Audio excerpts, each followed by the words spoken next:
Okay, guys, it's 8:02. I think we should be ready to roll? go. What do you guys believe? Shall we start? All right. Well, thank you for joining us this morning, everyone. And for those that haven't joined before, this is our monthly Community Connect.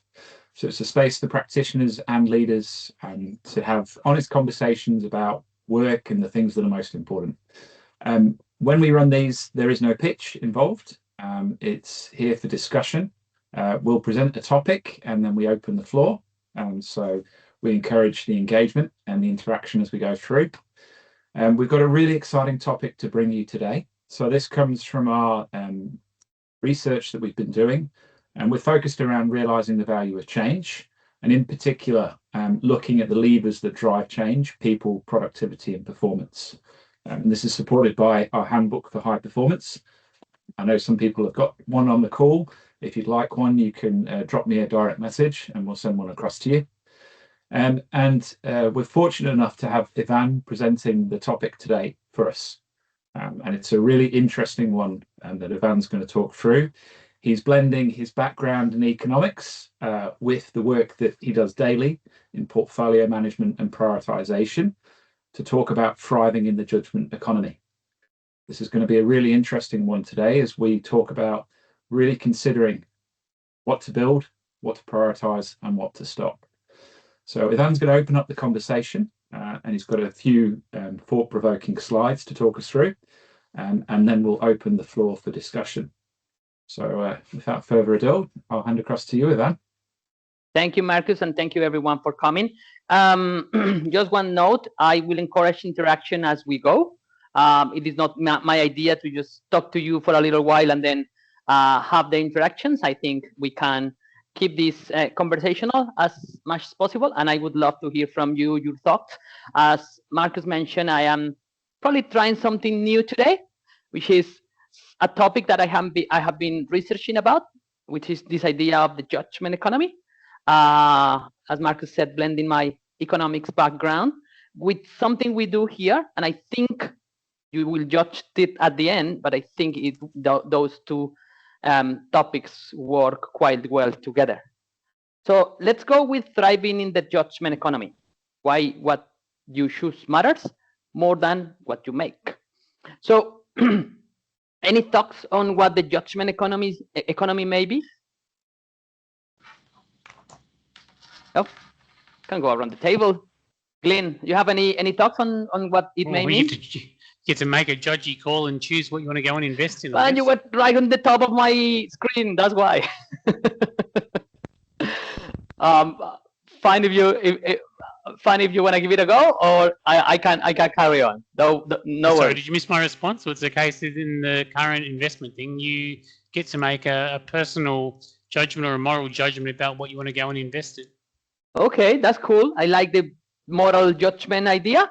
I think that lands quite well in what I'm trying to say today. So let's carry on and let's see how we can come up with this idea in a better shape.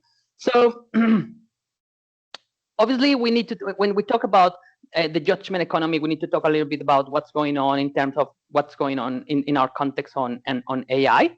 So we know that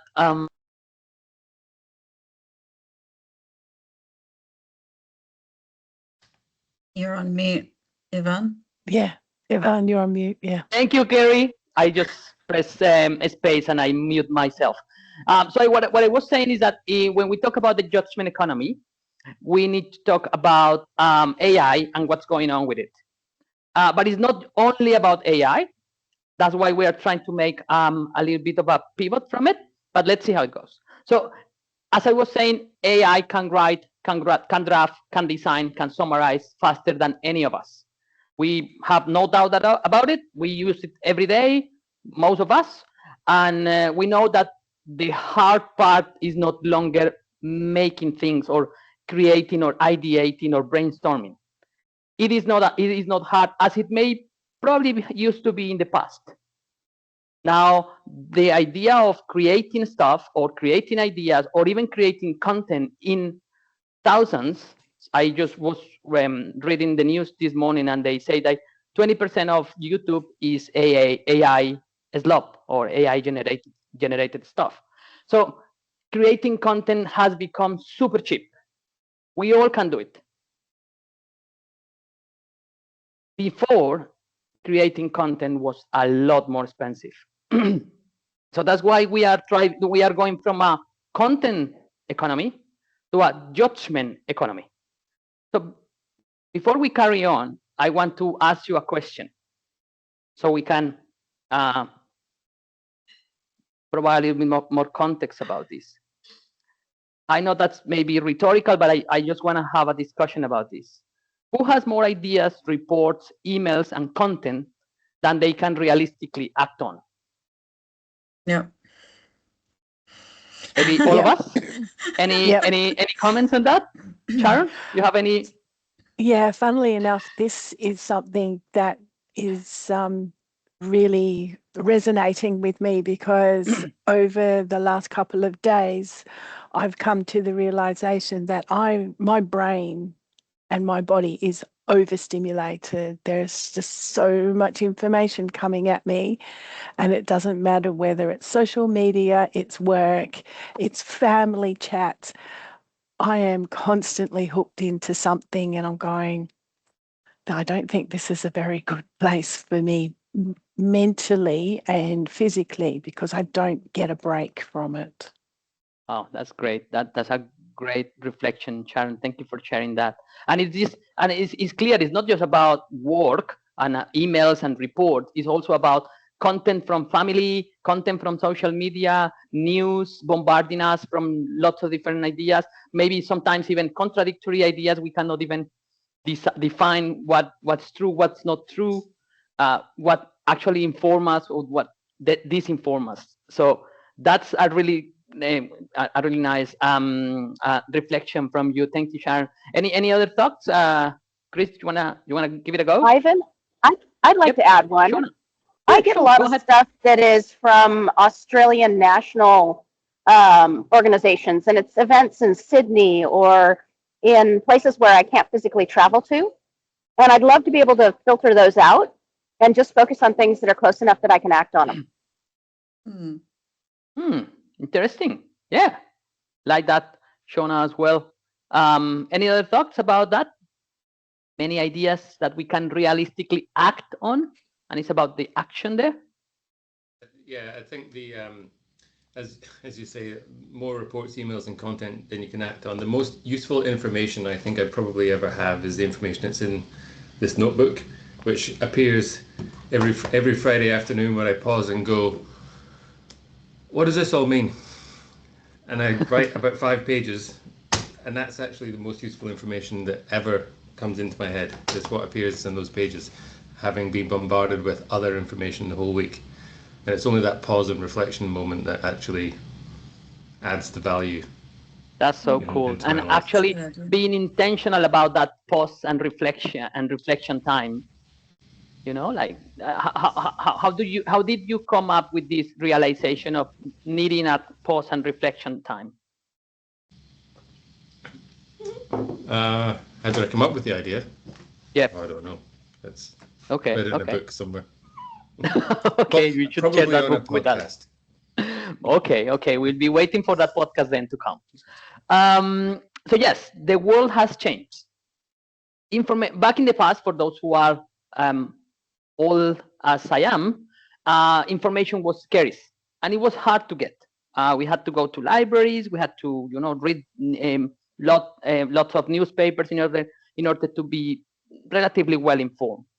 Expertise was scarce, so we have few people to refer to for whatever we needed in terms of something that was very specialized or expert knowledge. Content was expensive. Somebody has to invest time on creating the content, curating it, making sure it was fine to actually be published or released. And obviously that publishing took a lot of effort.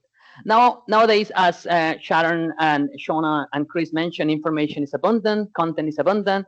AI generates almost anything. Actually, this presentation was AI generated. Thanks, Claude and Anthropic, for helping me with this presentation. But and I think the most important element there is at the end. This production friction collapse. And what does it mean? When we were back in the past, when we were informing ourselves, when we were referring to experts, when we were creating content on our own and editing it and making sure it was good for publishing, we were actually nurturing ourselves. And we were actually training ourselves. And that friction creates expertise. That's why nowadays, or after some time, we can become experts or better at a specific topic. Now the friction is gone, because you can be an expert on whatever, geopolitics, what's going on with the war in whatever part of the world. And you can chat GPT that or ask Claude for something, summarize me, or create a lot of content for me to be an expert in geopolitics. And then you didn't even go through the pain of researching, finding trustful sources, and all the process that entail to become better informed or even an expert in a topic. And that's something that we all need to be aware of. How we can increase friction, and probably that's one of the ideas I want to bring here. Yes, we can use ChatGPT, Claude, whatever, Gemini, to make sense and to synthesize, to summarize, but we need to be mindful on the process, how we are prioritizing stuff, how we are curating it, how we are making sure what we are learning is actually useful for our thinking process. And so that's something that's one of the main ideas we want to talk about. Given that the cost of creating is approaching zero, the cost of deciding is becoming more and more and more expensive. Mainly given by what Sharon said, is that we have a lot of content, we cannot even make sense of it, we cannot even prioritize it, we cannot even see what, realize what's true, or separate what's true from what is false. So judgment is becoming the scarce resource.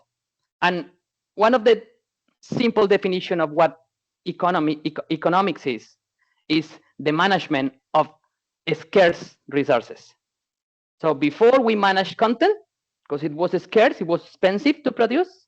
Now we manage judgment, because it's what has become scarce.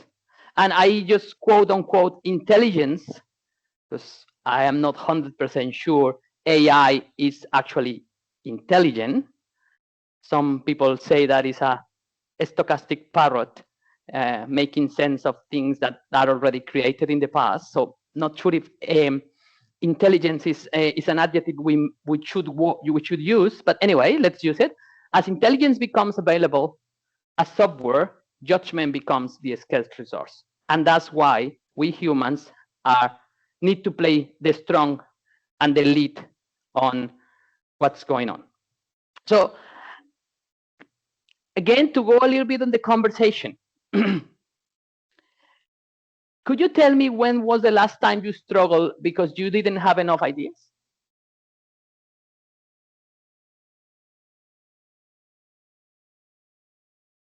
Marcos, I know you are a man of ideas. When was the last time you struggled because you didn't have enough ideas? Or Nick, you are a creative person. You work in marketing. And marketing is all about ideas, you know? Well, I believe. I'm not an expert in that, but when was the last time you struggled like, I don't know what to do, I don't know what to say? I mean, I don't think it's a matter of struggling for ideas. It's a matter of struggling like what's good and what's bad sort of thing. Because now it's kind of like our brain starting to sort of wire in a way when we're sort of leaning on AI rather than backing ourselves in to create the idea. So it's kind of like you might be able to think of like a marketing tagline or something like that, but then you sort of doubt yourself. And that's when you look at AI in that sense. And now I think it's starting to like create this sort of like echo chamber, if you will, of like what's good and what's bad. If that makes sense. That's a really good point as well. Being aware of, okay, is this context I believe I have the whole picture, or is just this an echo chamber of myself because whatever reason, because of whatever reason I created, because of an algorithm that put me there, or because I just dismiss ideas that are not similar to mine.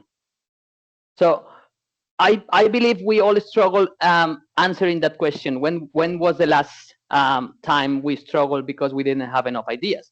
Now tell me, when did you last struggle because you had too many ideas? Lynn, I was looking at you smiling after I said that. Yeah.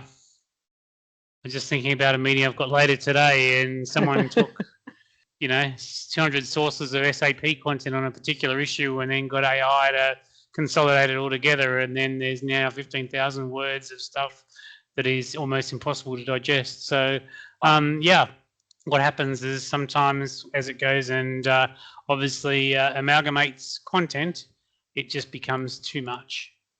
And then if you ask for the executive summary on that, you've then got an executive summary of a summary of a summary of a summary, and it's pretty much meaningless.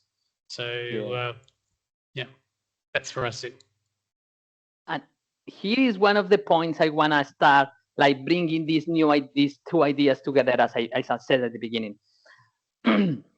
I have been supporting some teams on making sense of their portfolios. Company, a public company in logistics, a utilities company. And when you see at the portfolios and you start asking every lead within the portfolio to send through what's going on in their life, what are the activities they are running, whether they are business as usual or project work or transformational work, whatever you want to call it, they send list of hundreds of items. And I think I remember last year we were working with this public company, and I asked every single leader to send me through the list of items they were working on. And I think there were 6 leaders, and I end up with 250 to 300 work items that they were working on at that particular moment in time. Say, oh, okay, how come you can manage that many work regardless of how big your team is? That doesn't make sense to me. I mean, from an external perspective, they hire us because they wanted like an external view on what was going on there. So it doesn't make sense to me that you, however big your team is, are able to manage properly that amount of work. And that's discounting what they have already deprioritized. So those were the priorities of their work. So it's not about ideas. It's not about stuff to get done. It's about judging what is really valuable, what is the value we are trying to get, and what good looks like, so we can go there. We may not probably be able to deliver everything. We may not probably be able to reach this good, what good looks like idea. But if we prioritize and we make sense of all that work and make sure we are pursuing the most valuable items, then we will be able to realize the most value out of it with our resources and the constraints we have. So it's not about having ideas. It's about having too many. It's not about content creation as it was in the past. It's about judging that content. So now AI is exceptional at generating stuff. Initiatives, team, portfolios don't fail for lack of options. I know that your ideas, Nick, when it comes to marketing, they don't fail because you didn't have enough options, or you didn't think that through properly. It's because probably you had too many. So we can predict, we can generate options, we can summarize information as your team was doing, Glenn, summarizing the summary of the summary of the summary. But maybe we choose poorly, and definitely we fail to execute and to deliver.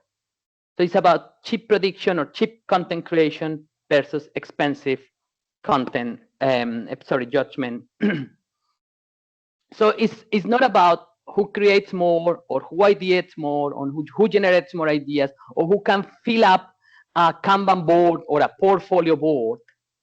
It's about who identifies the signal from all the noise that is going on in Sharon's chats, who understand that context, who can prioritize it, and ultimately who can deliver more. And it's all about that.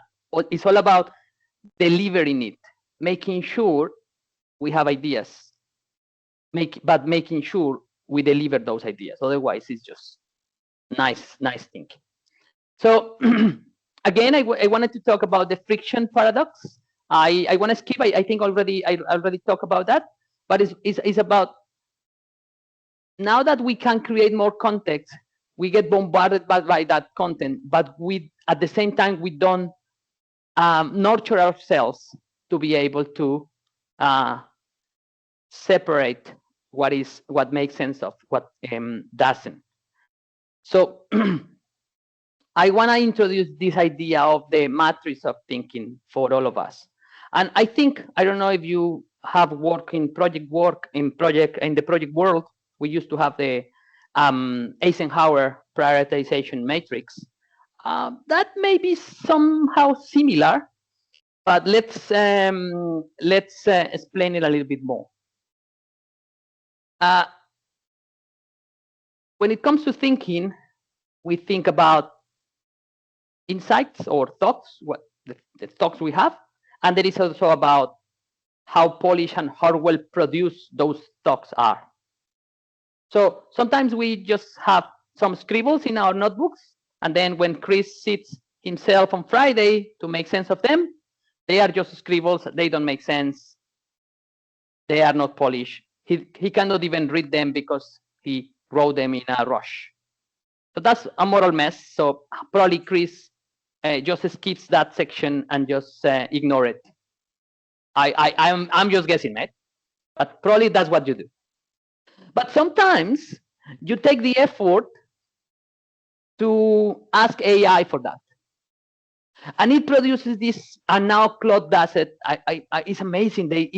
It produces these lovely reports, 14 pages long.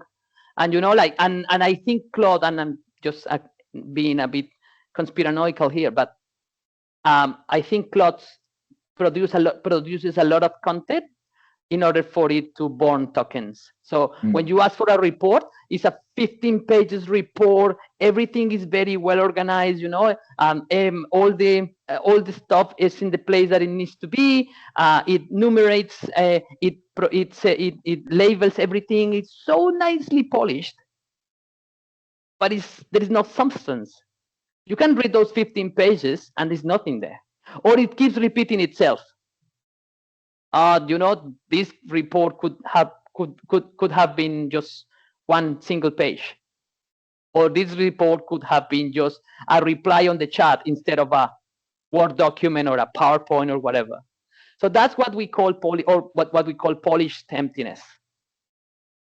I don't know if you have interact with. I was listening to this podcast yesterday, and this guy was planning a trip to Namibia. I haven't been to Namibia, but I think, but he said that it was a logistical nightmare to get there. And then he just AI the emails he sent to his travel agent, and the travel agent AI the responses to give him, and they realized that they were like interacting with an AI kind of response, lots of polished emptiness. And if you go to LinkedIn now, there are lots of polished emptiness there as well. It's like, yes, that looks nice. It seems plausible, but is there something deeply? Is there something deep there? Maybe not. It's because AI does it quickly and does it well now.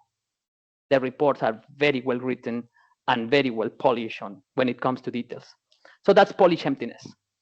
And then okay, maybe some of those thoughts that Chris writes in his lovely journal are diamonds on the rough. Oh, just a couple of sentences that when he reread them make a lot of sense. And maybe he wants to make sure he can ask his team to implement those things later on. But they need a little bit of polish in order to be communicated properly and understood.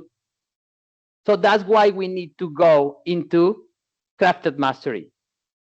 Yes, thoughtful, insightful, but polished and well produced. Deep thinking that is clear, that is actionable. And I would like, and ever since I came to be aware of this matrix, I have started in my mind I have started filtering all the content that it comes to me through these 4 quadrants. I have seen lots of polish emptiness, lots. A very few diamonds in the rough, to be honest, and even fewer crafted mastery. But when we keep looking and we do it intentionally, I think we will end up with what we want, which is this crafted mastery idea. So, and it's also about ourselves. Some of the stuff we produce is polish emptiness. We just do it because somebody is waiting for it, or you just want to do it and send it quickly, whatever. But what if we intentionally try to go to crafted mastery? Thoughtful, insightful, very well produced, very polished. So again, coming back to the idea of the judgment economy. So most companies spend a lot of effort improving their polish. All those reports that look nice, and then they have the right graphics, and the graphics are in the right colors, but very few spend enough improving their judgment, how they prioritize, how they make sure what they are producing actually makes sense.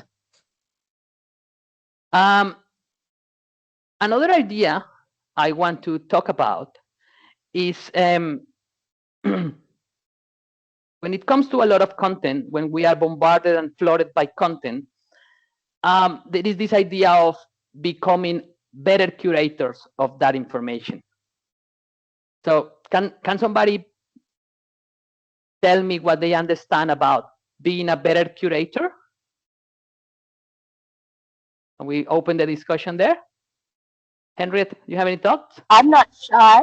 Oh, I really feel like a lot of the stuff that's out there, we need to curate it for our ideal audience and why they would need it. Give them something they can act on, or something that they can ingest and they feel some sort of value from it. I feel like a lot of stuff that's just put out there, we spray something out and we try and cover too many audiences, or we put something out there and there's nothing to grab onto. There's nothing that I can use in the future. Yeah, true. And it's all about, again, being intentional. Once I went through this curator maturity model, it makes a lot of sense. It somehow seems obvious to me. Okay, you just identify the signal from the noise. Or from all those insights you get from all that information, you get insights. Then you verify, you audit, you create trust on the content you are curating. Then you go from collecting information to connecting the dots, and then stop, because those four first steps were the ones that were referred to the maturity model. I will give you the word in a minute, Glenn.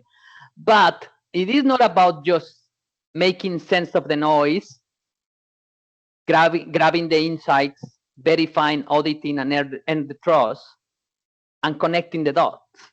It's also about prioritizing, making trade-offs, and finally executing.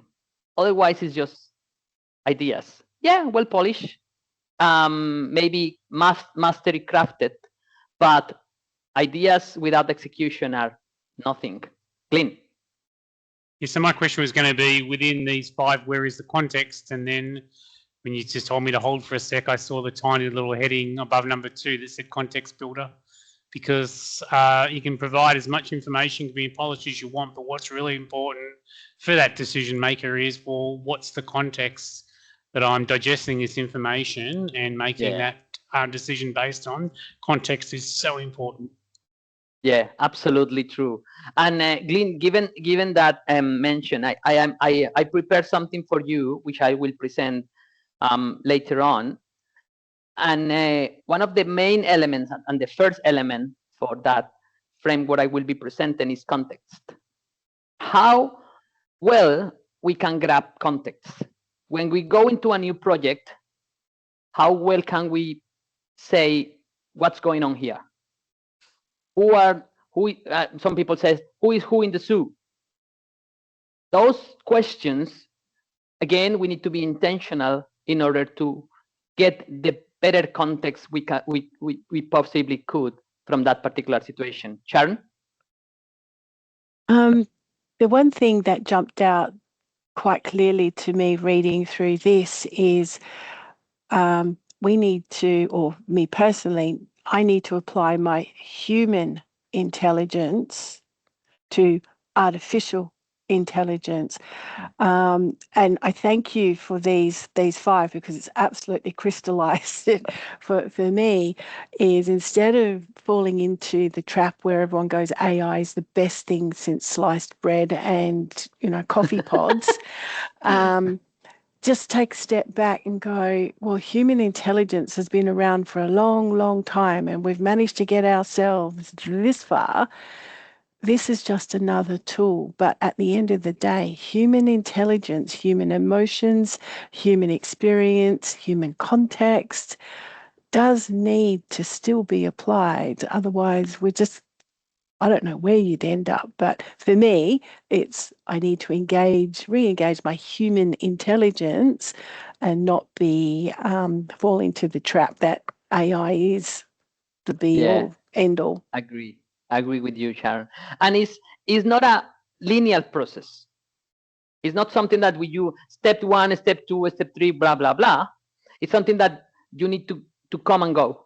And I have seen many people struggling coming from the linear process of do 1, then 2, then 3, then 4, to actually loop in and be more iterative. And that's probably another element we can bring from our experience working with or managing work, whether it is a project or a portfolio or a program, whatever, or business as usual. But it's this idea of iterating. It makes a lot of sense now, but I have seen lots of people struggling because there is no clear 1, 2, 3, 4. Maybe it is clear here, but it is more important to say, okay, we can filter the signal from the noise. Can we get an insight from it?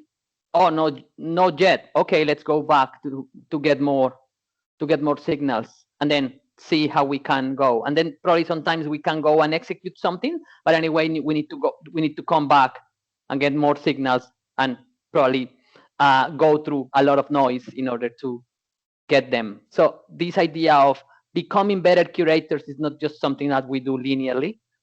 It's something that we need to keep iterating in order to get better and to get the most value out of it. So and also obviously we want to emphasize, and as Marcus mentioned at the beginning, we support teams, companies to realize value out of change. But value is not created when ideas exist. I go to work with teams with lots of ideas. Value is created when the right idea becomes reality. And those are the 2 elements we need to keep in mind. Keep in mind the right ideas, not just whatever idea. What's the right idea within that particular context for that particular team or organization in that particular moment in time, and then how we can make it real, how we can land it the best way possible in the other side.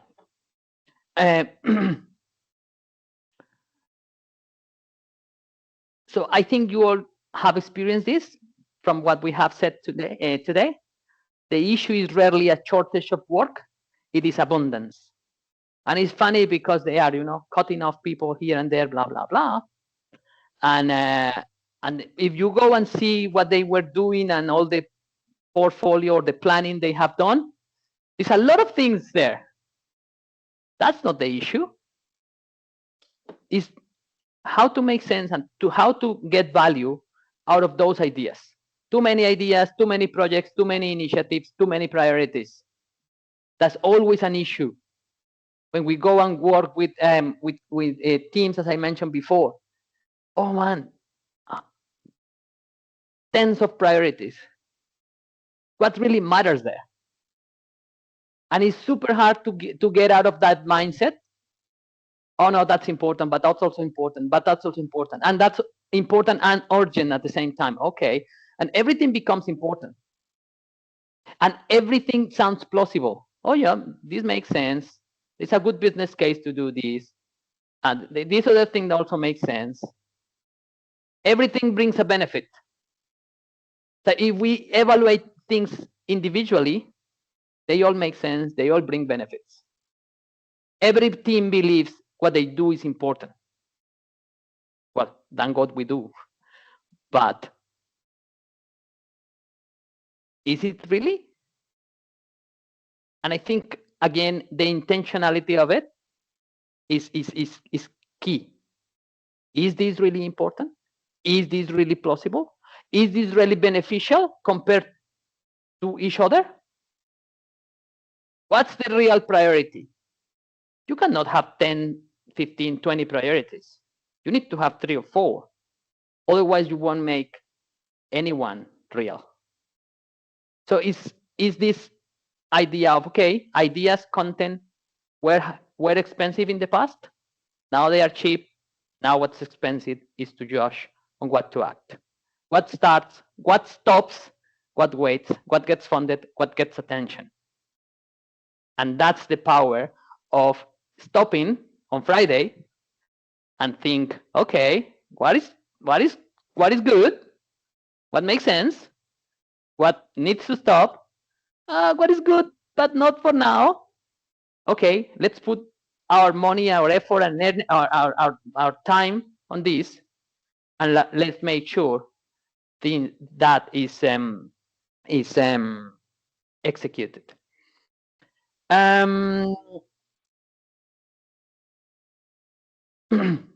I think this is also to bring this idea of the human in the loop, and it's probably similar to the idea of the curator. How to keep the human in the loop for judgment. So you collect, you propose, and you judge, and then you deliver. It's similar idea. I just will give it there and give it to you as a takeaway. But I want to move on into this framework, Glenn. I think you will.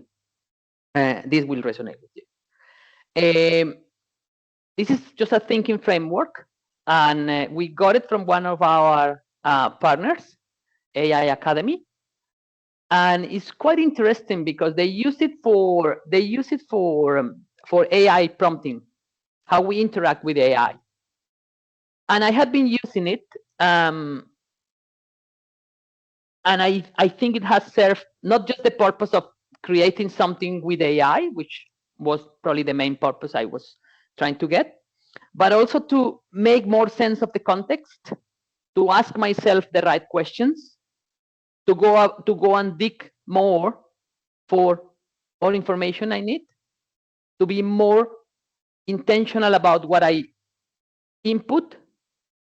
And this is the idea of the CIDI framework: context, instruction, details, input. Context: what's the situation? Who is it for? What came before?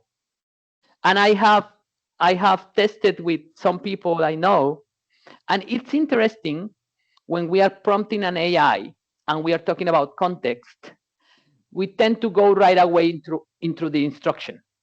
Action, action, action. What is it that I'm asking for you? or from you. And I think we do the same when it comes to the people we support or we work with. We focus too much on the action. What is it that I want from you? What is it that I want you to do? What is it that I expect from you? Okay, but what is it that you need in order to do it well? And when it comes to AI, if we were to use this CIDI framework for prompting, we need to provide as many insights for context as possible. We are working in this organization. This organization serves these industries. These industries are in this specific geographic region. And the more I write prompts using the CIDI framework, the more aware I am of how few information I've got in terms of context. I need more context. And we need to be careful not to make it an endless pursuit of all the details, but it's about judging, capturing what really matters. I'll give you an example. I support systems thinking think tank at Carleton University. And what we do is we give a group of people a vignette with a problem we frame. And we try to guide them to analyze the problem and provide some solutions. That's pretty much what we do in those sessions we run. And it's interesting because lots of people struggle not having every single detail when it comes to context. So they keep asking questions and asking questions. And that's fine, because it will give you probably a better picture of where are you or what the situation is and who is it for. But there is a point in which too much context also is not beneficial. So we need to be mindful of how much context is needed, because most of the times in that particular example I'm giving you, the vignette problem has all the context they need. But beyond that, context needs to be framed well. Otherwise, the solutions will be polished emptiness. Yes, a solution that seems plausible for a generic context, but doesn't consider what's going on in this particular one. Once we frame the context, we go to instruction. What outcome do we want? I don't know if, and again, to bring it back to our work management experience, what outcome do we want? What decision are we making? We don't stop. We don't stop to think those questions. We are super prone to action. We're gonna go and do before start thinking. Okay, what's the instruction I'm giving to this particular team? What's the instruction I'm giving to this particular AI? We need to be explicit about the result, not just the activity we are doing. We are creating reports. For whom? When? What is it for? Why it matters? Why, what, how? Depending on the level of thinking we are. If we are more strategic thinking, okay, tell me why. If you are more tactical, okay, tell me what. If you are more operational, okay, tell me how. But we need to be clear. And then instructions and details may be a bit overlapped, and there is a fine line between them both. But details also entails, okay, what constraints we have, which may be also part of the context, but actually, ultimately, what good actually looks like. If we cannot set a definition of what good looks like, we cannot expect that from somebody else. Whether it is a machine or a team of people, we need to be able to picture ourselves what good looks like. Doesn't have to be perfect, but it needs an idea for AI to action it, or for people to deliver that. And then input. What evidence are we using? How good is our information? This idea of, garbage in, garbage out. So that CIDI framework, again, I use it every day for my interactions with AI. And it has helped me to, obviously, one, get better results, but mostly push myself on being more aware of the context I'm moving, how I am giving instructions, how clearly I can picture what would look like in my mind, and it increases the friction I was talking about before. If you consciously think through those elements, then you will become more aware of what's going on and what you want. And instead of being a passive receiver of information or content from AI. So this is useful when you are prompting AI or when you are managing a portfolio. And those are some of the elements we do. Okay, context, stakeholders management, stakeholder identification. Why, what, how? 1, 3, 5. What's your big vision? What are the goals? What are the 5 critical moves? Then it is clear for us what's going on, what the instruction is, what good looks like. And then ultimately, what input are we introducing to this to actually, or to, in the end, deliver something, deliver value. Find the right idea and execute it. So my final reflection here is, if AI can generate thousands of ideas in seconds, what becomes the real source of value? Context, prioritization, trust, judgment, and as you said, Sharon, bringing that human element into whatever we do. Yes, AI is a really powerful tool.